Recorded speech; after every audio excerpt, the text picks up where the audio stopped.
Kondisi geografis yang berbatasan langsung dengan negara lain membuat konflik kerap terjadi. Sengketa tapal batas atas wilayah perbatasan dengan potensi sumber daya alam yang besar menjadi salah satu masalah yang masih terjadi hingga saat ini. Tak terkecuali dengan Indonesia dan negara tetangga. Nah, apa saja sih wilayah Indonesia yang selalu menjadi sengketa? Yuk kita tonton videonya.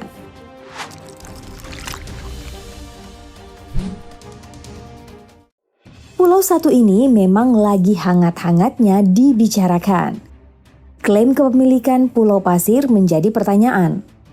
Letaknya 140 km di selatan Pulau Rote, Nusa Tenggara Timur, Indonesia. Sedangkan 320 km dari pantai barat sampai utara Australia. Masyarakat NTT menggugat pulau ini dan mengklaim milik mereka.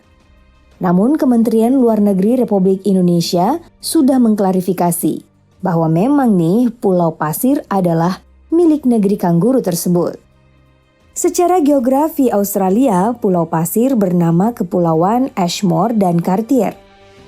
Pulau ini dimiliki oleh Inggris berdasarkan Ashmore and Cartier Acceptance Act 1933. Dan dimasukkan ke dalam wilayah administrasi negara bagian Australia Barat pada tahun 1942.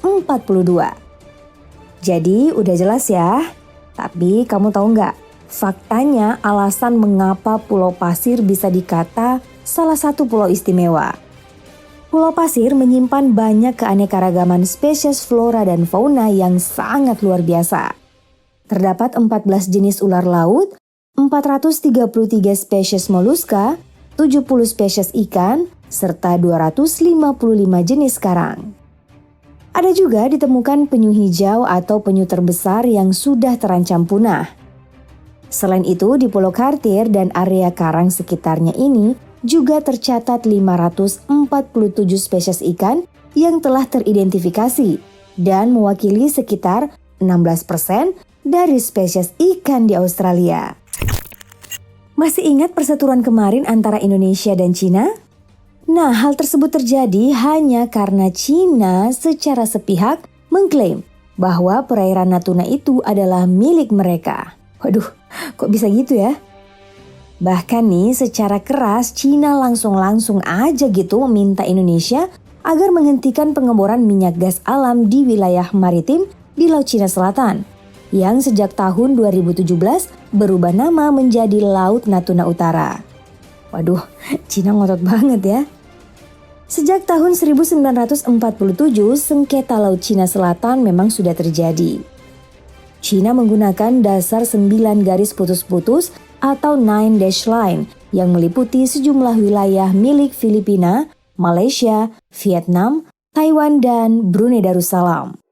Dasar inilah yang mereka klaim, padahal sudah tertera jelas loh bahwa Laut Natuna merupakan wilayah yurisdiksi Indonesia yang sah dan telah ditetapkan sebagai zona ekonomi eksklusif Indonesia dalam hukum UNCLOS 1982 atau Undang-Undang Laut Internasional. Laut Natuna tidak diperebutkan semata-mata, tapi emang nih perairan banyak menyimpan kekayaan alam yang sangat menguntungkan. Sekitar 36 juta barel minyak mentah, 222 TCF volume gas, serta 10% dari perikanan dunia.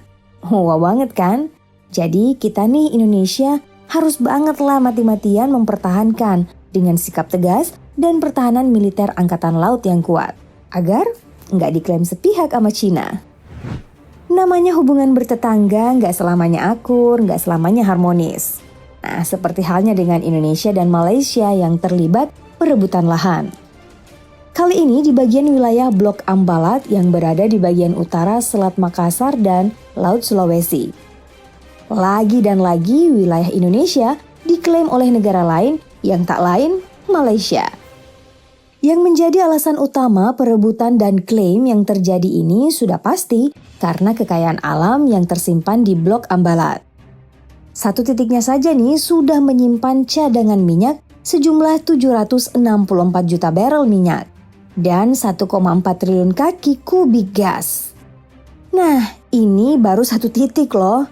Sementara masih ada 9 titik lainnya yang menyimpan cadangan minyak dan gas yang bisa bertahan sampai 30 tahun.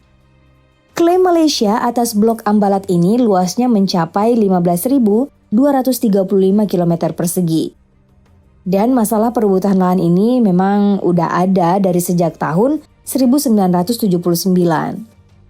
Bahkan negeri jiran ini sudah pernah menangkap 17 nelayan Indonesia di wilayah tersebut pada tahun 2005. Lancang banget ya tetangga kita satu ini. Kasus ini membuat Indonesia mengambil sikap dengan memperkuat kekuatan militer di blok Ambalat.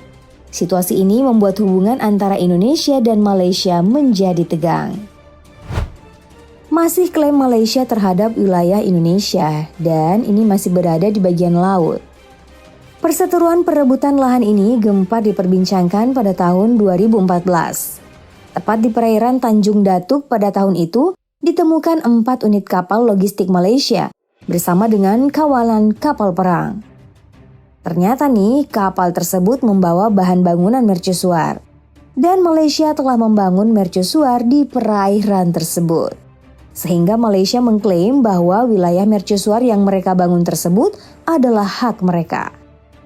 Ya emang sih negeri jiran inilah yang membangun mercusuar tersebut, tapi yang menjadi permasalahan karena perairan ini dekat banget dengan Indonesia, yang juga diklaim kalau perairan tersebut ya milik Indonesia. Akibat dari pembangunan mercusuar ini, Indonesia memberi respon tegas. Kapal perang dikirim oleh Indonesia sebagai langkah perundingan. Nah, setelah itu muncul 3 kesepakatan antara keduanya. Paling pertama, menuju pada pembangunan mercusuar yang harus dihentikan. Kedua, antara Indonesia maupun Malaysia tidak boleh memperkeruh suasana. Dan yang ketiga, dilakukan uji bata antara kedua negara untuk memperjelas wilayah tersebut. Selanjutnya Pulau Sipadan dan Ligitan, dan lagi-lagi ini masih klaim kawasan antara Indonesia dan Malaysia. Klaim ini juga bukan cerita baru, soalnya sudah sejak tahun 1967. Saat masa silam itu ada pertemuan teknis antara Malaysia dan Indonesia untuk membahas hukum laut keduanya. Nah, dari sinilah klaim muncul untuk kedua pulau ini, dan kedua belah pihak terlibat sengketa. Ya, karena keduanya saling mengklaim kepemilikan. Indonesia memasukkan kedua pulau ini ke dalam peta, demikian juga Malaysia.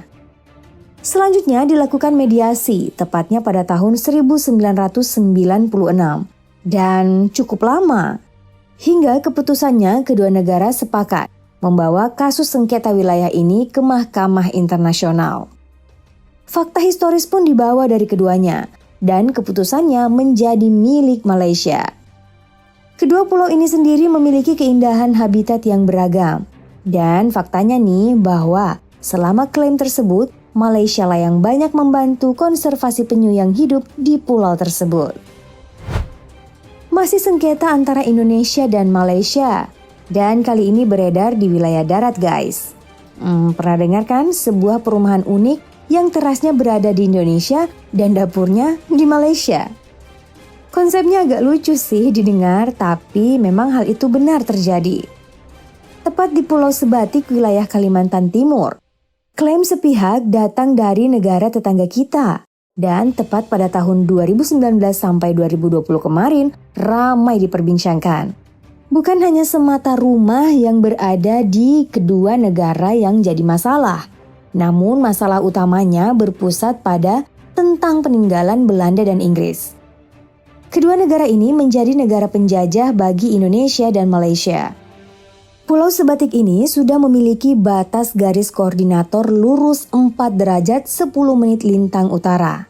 Tapi itu dulu. Setelah kemerdekaan, kedua negara ini banyak patok tanda perbatasan yang dirusak dan menjorok ke Indonesia. Setelah melewati mediasi, dibuatkanlah batas baru antara Indonesia dan Malaysia. Jadi nggak ada lagi nih perebutan lahan ataupun perseteruan tegang hanya karena sengketa wilayah.